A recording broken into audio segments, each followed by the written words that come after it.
এটা একটু অন্যরকম কোয়েশ্চেন। 12টি ভাব খুব ছোট্টভাবে বুঝিয়ে বলুন। 12টি ভাব বুঝিয়ে বলতে গেলে একটু লং ভিডিও বা বড় করে বলার দরকার আছে, কারণ ভাব এমন একটা জিনিস যে তার পরিস্থিতি, এটা হলো একদম পরিষ্কার বাংলা ভাষায় বলতে গেলে তার পরিস্থিতি। লগ্ন হলো তার সে নিজের মন থেকে কি ভাবে। দ্বিতীয় হলো তার বাক্য কেমন হবে, সে কথা কিভাবে বলবে, এক্সপ্রেস কিভাবে করবে, তার টাকা পয়সা কেমন হবে, এগুলো হলো দ্বিতীয়।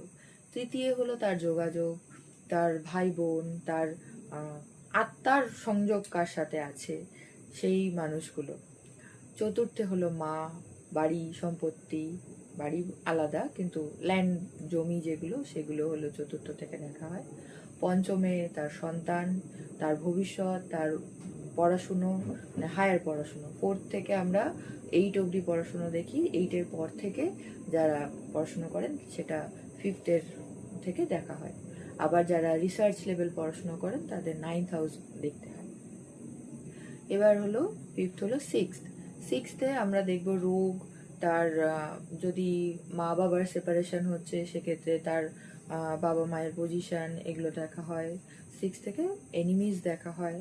7th-এ হলো প্রতিদ্বন্দ্বী, মানে আমরা কার সাথে আমাদের লড়াই করতে হবে। আর একটা মানে একদম খুব উইয়ার্ড লাগে শুনতে যে 7th হাউস হলো আমাদের স্পাউস বা আমাদের হাজব্যান্ড বা ওয়াইফের ঘর, তা আমরা বেসিক্যালি শত্রুর সাথে ঘর করি। যাই হোক, 8-এ হলো আমাদের রোগ কেমন হবে, আমরা কিভাবে সেইটার চিকিৎসা পাবো কি পাবো না, এইগুলো হয়। ট্রান্সফরমেশন, এইসব সম্পর্কে জানা যায়। ট্রান্সফরমেশন কীরকম, যে সে নিজেকে কতটা এফোর্ট নেবে পরিবর্তন করার জন্য। তার ফার্স্টের 7th হাউস পর্যন্ত যেটা হলো সেটা হলো তার বেসিক্যালি যা আছে। এবার 8th হাউসে এসে সেটা কি হয় যে ট্রান্সফর্ম কতটা করবে, সে নিজে কতটা উইল পাওয়ার নিয়ে কাজগুলো করবে, সেটা দেখা হয় 8th হাউস থেকে। 9th হাউস হলো স্যারেন্ডার বা স্পিরিচুয়াল হাউস। এখান থেকে দেখা হয় যে সে কোন দেবতার প্রতি ভক্তি করবে, কোন জায়গায় তাকে নত হতে হবে, পিতার প্রতি তার সম্বন্ধ কেমন থাকবে বা পিতা কেমন হবেন সেটা সম্পর্কে।